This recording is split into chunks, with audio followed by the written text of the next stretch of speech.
जय श्री कृष्ण। राधे राधे दोस्तों। आइए अब हम माघ मास के महात्म्य का 19वां अध्याय और 19वें दिन के माघ स्नान की पुण्य फल देने वाली कथा का श्रवण करेंगे। सबसे पहले हम देख लेते हैं कि इस अध्याय में हम कौन सी कथा का श्रवण करेंगे। माघ मास के इस अध्याय में हम बटुक एवं गंधर्व कन्याओं के आपस में एक दूसरे को शाप देने की कथा का श्रवण करेंगे और उसके बाद में माघ स्नान की कथा सुनेंगे। आइए सबसे पहले हम माघ मास का 19वां अध्याय सुनते हैं। कथा सुनने से पहले आपसे एक करुण रिक्वेस्ट है कि अगर अभी तक आपने मेरे चैनल को सब्सक्राइब नहीं किया है तो कृपया मेरे चैनल को सब्सक्राइब करें, बेल आइकन जरूर प्रेस करें ताकि मेरा आगे आने वाला वीडियो सबसे पहले आपको मिले। मेरे साथ हमेशा की तरह आप इसी तरह बने रहिएगा। इसी शुभकामना को ध्यान में रखते हुए आइए अब हम माघ स्नान की 19वें दिन की कथा का श्रवण करते हैं। वशिष्ठ मुनि राजा दिलीप से बोले कि हे राजन, उन कन्याओं ने इस प्रकार बहुत विलाप किया और बहुत देर तक प्रतीक्षा करती रही कि कब वह बटु ब्राह्मण वहां वापस आए। उसके पश्चात उसके प्रेम की बेड़ियों में जकड़ी हुई वे वेदना से व्याकुल होकर धैर्य धारण करके माता पिता के भय से पुनः अपने घर लौट आई। घर पर आकर वे सभी जल के फुआरे के नीचे आकर गिर पड़ी। यह देखकर उनकी माताओं ने उनसे पूछा कि तुम्हारे साथ क्या हुआ, तुम सबको इतना विलंब घर आने में क्यों हुआ। तब उन सभी कन्याओं ने अपनी माता पिता को झूठ कहा और कहा कि किन्नरियों के साथ सरोवर पर खेलने और गाते हुए आनंद लेने से उन्हें दिन का पता ही नहीं चला। हे माता, मार्ग की थकावट से हमारे स्तन कंपायमान हो रहे हैं और मोहवश हम आपसे कुछ भी कहने में असमर्थ हैं। ऐसा कहकर वे फुहारे के नीचे स्नान करने लगी। मुनि वशिष्ठ राजा दिलीप से आगे बोले कि हे राजन, ऐसा कहकर वे कन्याएं मणिभूमि पर लेटकर अपने आशय को छिपाती हुई प्रसन्नचित हो अपनी अपनी माताओं से बातचीत करने लगी। उस समय न कोई आनंद पूर्वक मयूर को नचाती, न तोते को पढ़ाती, न नेवले को लाड़ करती, न मैना को पुकारती और न ही सारसों के साथ वे खेलती थी। वे न तो आपस में विनोद करती, न घर में कीड़ा करती, न भाई बंधुओं से बातचीत करती, न ही वीणा बजाती और न ही वे कल्प वृक्ष तथा मंदार के फूलों की सुगंध युक्त मीठा मधु ही पीती थी। वे कन्याएं योगिनियों की भांति उस ऐश्वर्य पुरुष में चित्त लगाए हुए थी। उनके झरोके के निकट फुहारों से जो जल बिंदु बरस रहे थे वे मानो चंद्रकांत मणि के समान आंगन में प्रतीत हो रहे थे। खिड़की में बैठकर आंसू बहाते हुए आंखों को इधर उधर घुमाती रही। कभी कमल दलों की सैया बनाती तो कभी वे शीतल केले के पत्तों द्वारा सखियों से पंखा ढुलवाती। इस प्रकार उनको वह रात्रि युग के समान प्रतीत हो रही थी। इस तरह विरह रूपी जड़ से पीड़ित उन कन्याओं ने धैर्य धारण किया। प्रातःकाल सूर्य नारायण को देखकर मन में प्रसन्न होकर अपनी अपनी माताओं से कहकर वे सब गौरी का पूजन करने उसी सरोवर पर वापस पहुंच गई। उसी प्रकार पहले की जैसे क्रिया से स्नान करके फूल और धूप से गौरी पूजन करके वे देवियां वहीं बैठकर गाने लगी और नृत्य करने लगी कि तभी वही ब्राह्मण स्नान करने के लिए अपने पिता के साथ उस अछोद सरोवर पर पहुंचा। अपने प्रियतम को देखकर वे कन्याएं बड़ी ही प्रफुल्लित हुई। शीघ्र ही उस ब्रह्मचारी के पास जाकर एक दूसरे का हाथ पकड़कर चारों ओर से उसको भुज पास में घेर करके बोली कि हे मूर्ख, कल तो तुम हमें छोड़कर भाग गए थे, परंतु आज तुम्हें हम नहीं जाने देंगे क्योंकि हम लोगों ने तुमको अपना पति चुन लिया है। अब इसमें तुम कोई विचार मत करो। इस प्रकार उनके बहुपाश के जाल में बंधे हुए उस विप्र ने कहा कि तुम सब कल्याण के लिए प्रिय और अनुकूल वचन बोल रही हो, परंतु मेरा प्रथम आश्रय ब्रह्मचार्य है। गुरुकुल में अभी मैं वेद पढ़ रहा हूँ, इसलिए उसकी मर्यादा में रहकर अपनी रक्षा करना मेरा धर्म है। हे कन्याओं, मैं इस समय ब्रह्मचार्य आश्रम में रहकर विवाह करना धर्म नहीं समझता। उसके ऐसे वचनों को सुनकर वे कन्याएं कोयल की भांति मधुर वाणी में बोली कि धर्म से अर्थ, अर्थ से काम और काम से धर्म का उदय होता है। अतः धर्म की अधिकता के कारण ही काम तुम्हारे सामने उपस्थित हुआ है। अतः अनेक प्रकार के भोगों से इसका तुम उपभोग करो, तब यह भूमि तुम्हें स्वर्ग के समान प्रतीत होगी। कन्याओं के वचन सुनकर वह गंभीर वाणी से बोला कि तुम्हारा कहना सत्य है, परंतु मैं अपना व्रत समाप्त करके गुरुजी की आज्ञा लेने के बाद ही विवाह की विधि में बंधूंगा। यह सुनकर वे कन्याएं फिर से बोली कि हे सुंदर युवक, तुम सचमुच में मूर्ख हो। दिव्य औषधि, ब्रह्म बुद्धि, दिव्य रसायन, अच्छे कुल की सुंदर नारियां, सर्व कला संपन्न निधि, मंत्र तथा धर्म की सिद्धि आदि पदार्थों के पाने पर बुद्धिमान को इनका त्याग नहीं करना चाहिए। भाग्य से यदि कार्य की सिद्धि हो जाए तो नित्यज्ञ पुरुष उसकी अपेक्षा नहीं करते, क्योंकि अपेक्षा करने से फल प्राप्त नहीं होता और टालने से कोई लाभ नहीं होता। केवल भाग्यशाली पुरुष ही प्रेम से पूर्ण स्वच्छ कुल में पैदा हुए, स्नेहपूर्ण मीठा बोलने वाली, संवरण करने वाली, स्वरूपवान युवा सुंदर कन्याओं को प्राप्त करते हैं, दूसरे नहीं कर पाते। कहाँ तो हम अनोखी सुंदरियां और कहाँ तुम तपस्वी युवक। हम जानती हैं कि ये बेमेल के मिलाने में विधाता ने क्या चतुराई की है। इसीलिए आप इस समय हम लोगों को संपत्ति के रूप में स्वीकार करके सर्व मंगल में गंधर्व विवाह कर लीजिए, नहीं तो हम तुम्हारे बिना जीवित नहीं रह पाएंगे। उनके ऐसे शब्दों को सुनकर वह धर्मात्मा विप्र बोला कि हे मृग नेत्रियों, धर्मपरायण लोग अपने धर्म को कैसे छोड़ सकते हैं। धर्म, अर्थ, काम और मोक्ष, इन चारों का विधि पूर्वक सेवन किया जाए तभी ये सफल होते हैं, अन्यथा ये निष्फल हो जाते हैं। मैं व्रती रहकर कुछ समय में विवाह नहीं करूंगा। जो लोग क्रिया के समय को नहीं जानते, उनकी क्रिया सफल नहीं होती। हे कन्याओं सुनो, मेरा चित्त इस समय धर्म के विचार में लगा हुआ है, इसलिए मैं तुम्हें वरण नहीं करूंगा। ब्राह्मण के ऐसा कहने पर वे परस्पर एक दूसरे की ओर देखने लगे। उसके पश्चात प्रमोदनी ने उसके चरण पकड़ लिए, सुशीला और सुस्वरा ने उसकी दोनों भुजाओं को पकड़ा, सुतारा ने आलिंगन किया और चंद्रिका ने मुख चूम लिया। तब वह ब्रह्मचारी निर्विकार खड़ा रहा। उसके पश्चात उसने क्रोध होकर उनको शाप दिया कि तुम पिशाचनियों की भांति मेरे शरीर से लिपट गई हो, अतः मैं तुम्हें शाप देता हूँ कि तुम इसी समय पिशाचनी की योनि को प्राप्त हो जाओ। इस प्रकार उससे ऐसा शाप सुनकर वे कन्याएं उसे छोड़कर उसके सम्मुख खड़ी हो गई और कहने लगी कि हमने ऐसा क्या पाप कर दिया जो तुमने हमको इतना कठोर शाप दे दिया। प्रिय करने से अप्रिय किया, इस तरह तुम्हारी धर्मज्ञता को धिक्कार है। हमने सुना है कि प्रेमियों से, भक्तों से और मित्रों से दोह करने वाले लोगों के सुख दोनों लोक में नष्ट हो जाते हैं। इसलिए तुम भी हम लोगों के शाप से शीघ्र ही पिशाच की योनि को प्राप्त हो जाओ। इस तरह क्रोध व्यग्र वे कन्याएं हाँफती हुई भूख से व्याकुल हो गई। हे राजन, परस्पर शाप के कारण उसी सरोवर पर वे कन्याएं और वे ब्रह्मचारी पिशाच और पिशाचिनी हो गए और कठिन शब्दों में चिल्लाते हुए अपने पूर्व जन्म के पाप के कर्म फल को भोगते हुए समय व्यतीत करने लगे। हे राजन, पूर्व जन्म के किए हुए अच्छे बुरे कर्म समय पाकर ही प्रकट होते हैं, इनको देवता भी नहीं बदल सकते।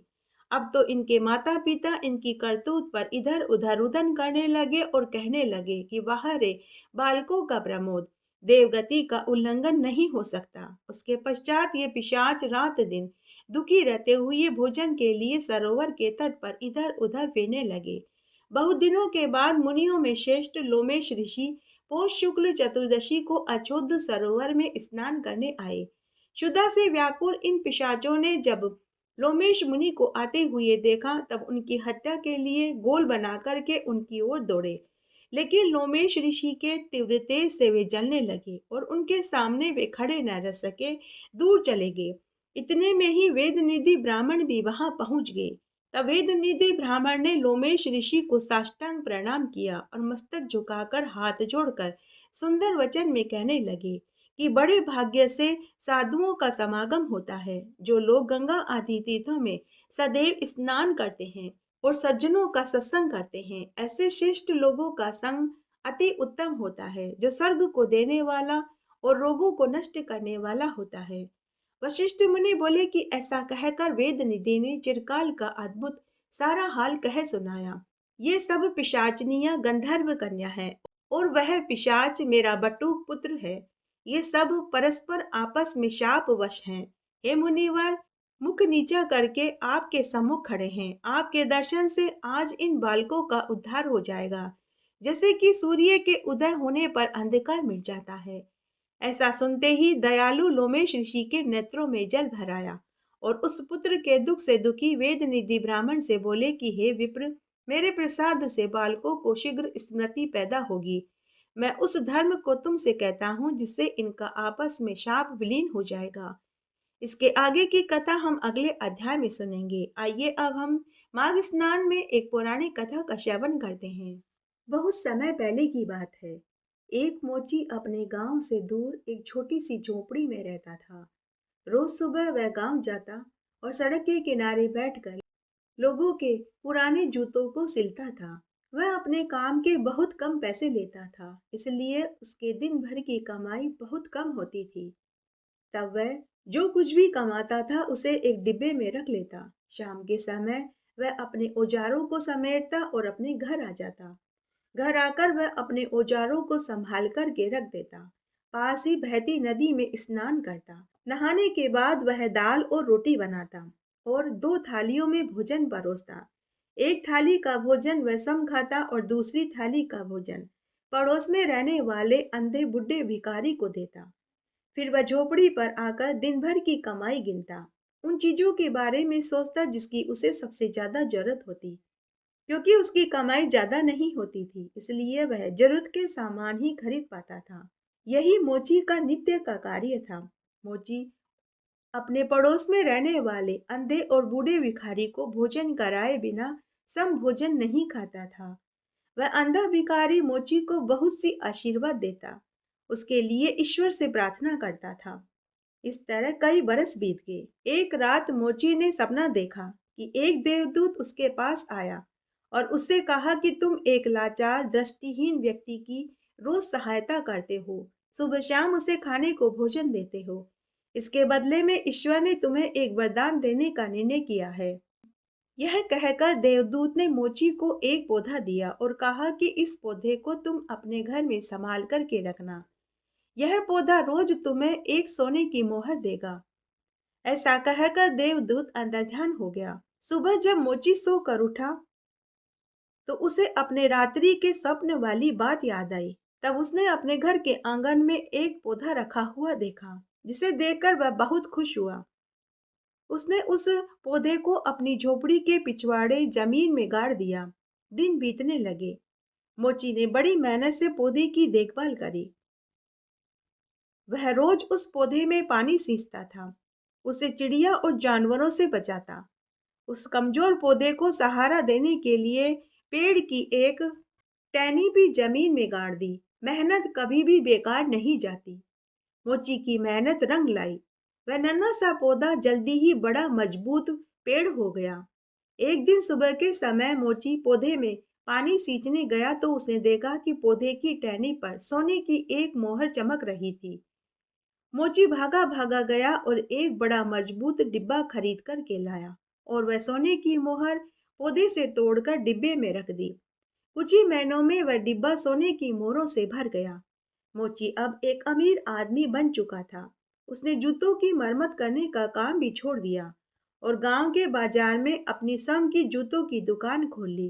कुछ ही दिनों में उसकी दुकान खूब चल निकली।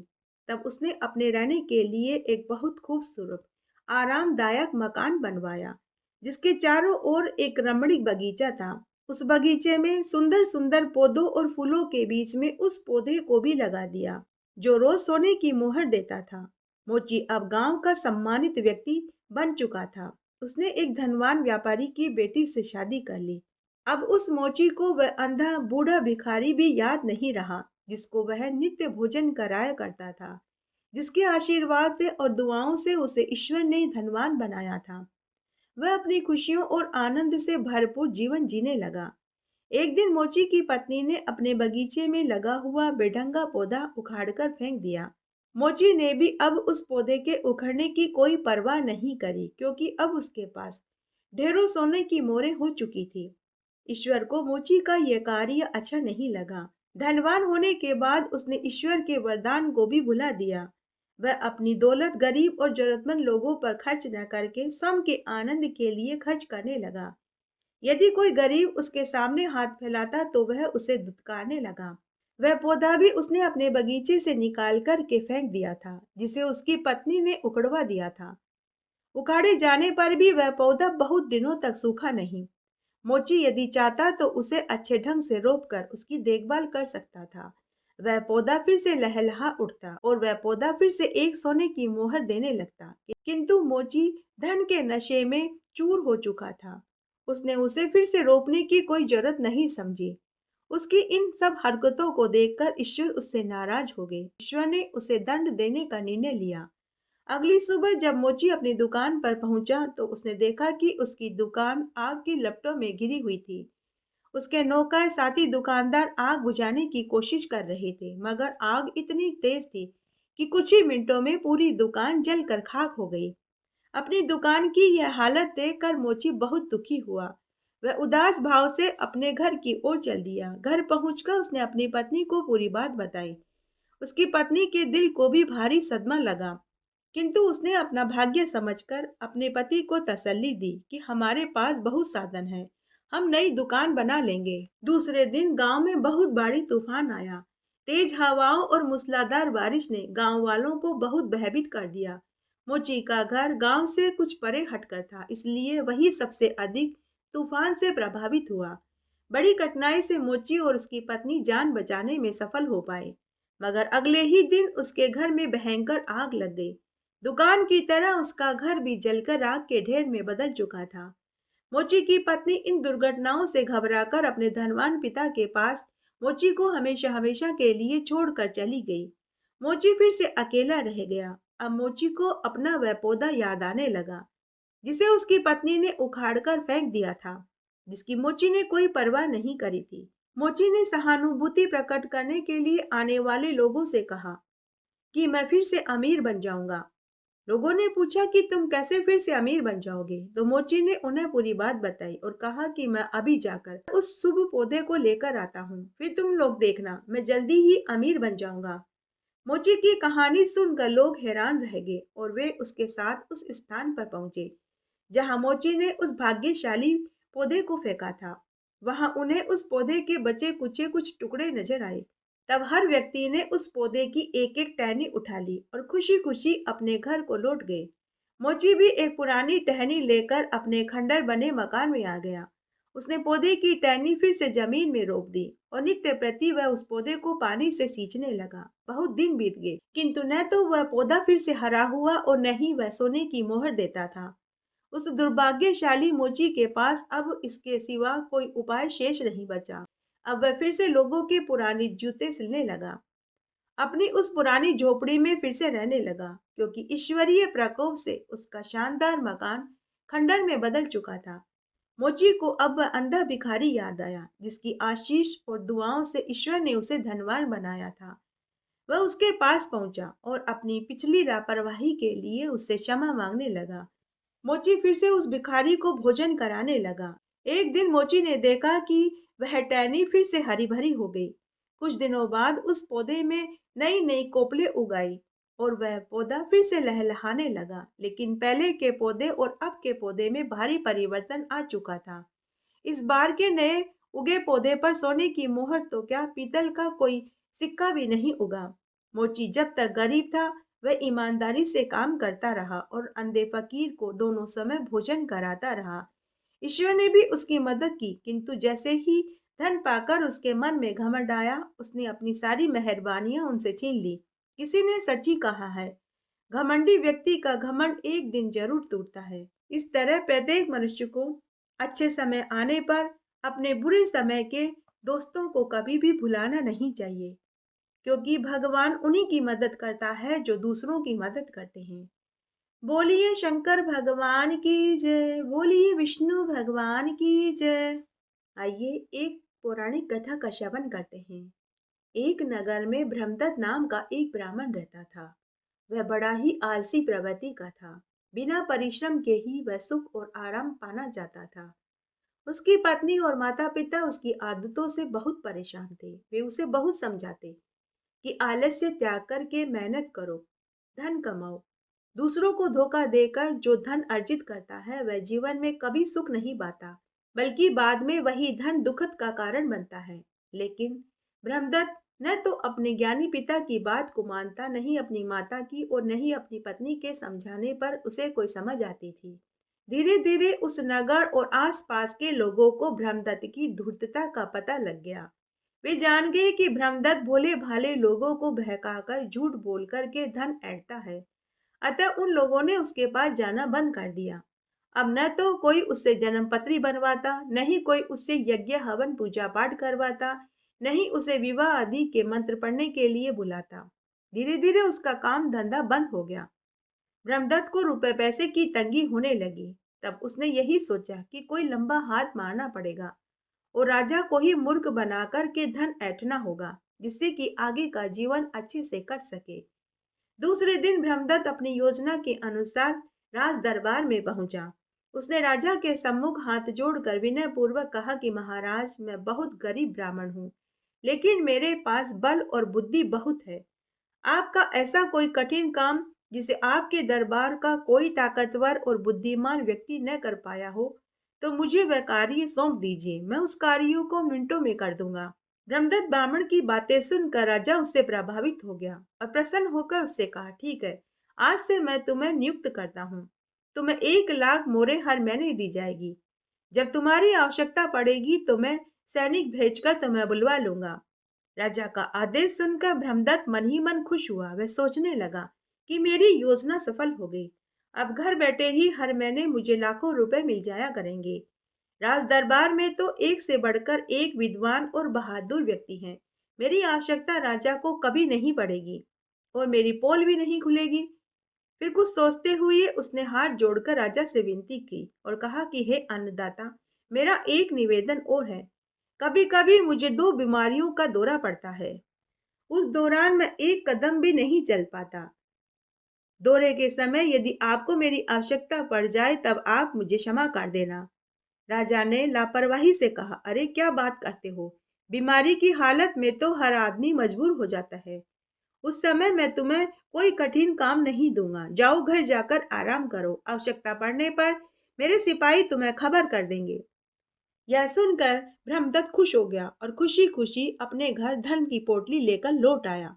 अब वह अपनी बुद्धिमानी की दोष सब पर जमाने लगा। अब उसकी 5 उंगलियां घी में थी। घर बैठे ही राजा के सिपाही उसे 1 लाख सोने की मोहरें हर महीने पहुंचाने लगे।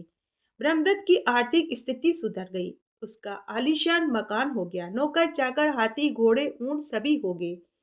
राजा के दरबार के विद्वानों और पहलवानों को ब्रह्मदत्त का घर बैठे 1 लाख मोहरें राजा के द्वारा देने की बात हजम नहीं हुई। एक दिन संस्कृत के एक श्लोक के अर्थ के सिलसिले में राज दरबार के विद्वानों में मतभेद छिड़ गया। अच्छा अवसर देखकर उन लोगों ने राजा के समक्ष ब्रह्मदत्त को बुलवाने का प्रस्ताव रखा। राजा तो ब्रह्मदत्त को लगभग भूल ही चुके थे। उन्होंने तुरंत सिपाही भेजकर ब्रह्मदत्त को बुलाकर लाने का आदेश दिया। जब राजा के सिपाही ब्रह्मदत्त के पास राजा की सूचना लेकर पहुंचे तो उसका माथा ठनका, लेकिन वह बहुत धूर्त था। तुरंत अपनी शर्त के मुताबिक उसने राजा के सिपाहियों से कहा, महाराज से कहना कि मुझे एक महान रोग का दौरा पड़ा है, अतः इस समय मैं दरबार में उपस्थित नहीं हो पाऊंगा। सिपाही उस विचित्र रोग को सुनकर हैरान रह गए, लेकिन वे करते भी क्या। महल में लौटकर सिपाहियों ने राजा को ब्रह्मदत्त की बीमारी के बारे में बताया।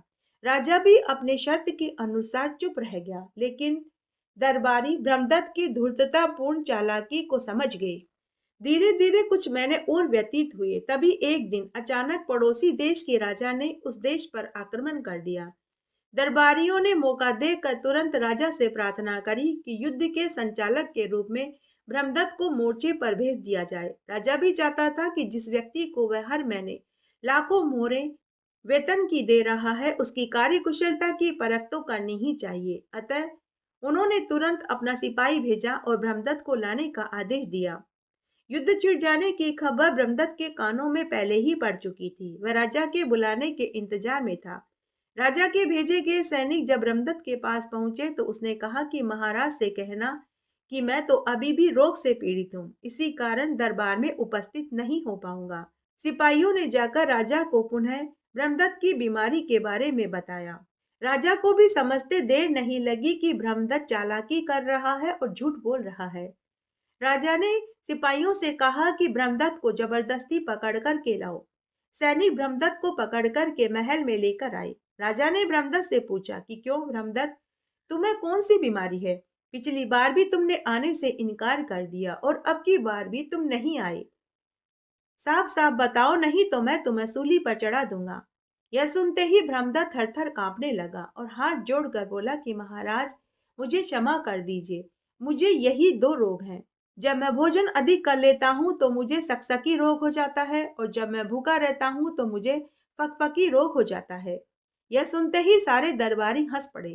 राजा ने ब्रह्मदत्त को डांटते हुए कहा कि यह कोई रोग नहीं होता। अरे मूर्ख, एक अवस्था तो मनुष्य की बराबर बनी ही रहेगी, या तो उसका पेट भरा रहेगा या फिर वह भूखा रहेगा। तुम एक ब्राह्मण हो, इसलिए मैं तुम्हारा वध करना नहीं चाहता। अब तुम्हारी सारी संपत्ति तुमसे छीन कर गरीबों और जरूरतमंदों में बांट दी जाएगी। आज से तुम परिश्रम करके अपना जीवन यापन करोगे। ब्रह्मदत्त की आंखें खुल चुकी थी। वह लज्जा से जमीन में धंसा जा रहा था। आज उसे अपने माता पिता के उपदेश और पत्नी की सीख याद आ रही थी।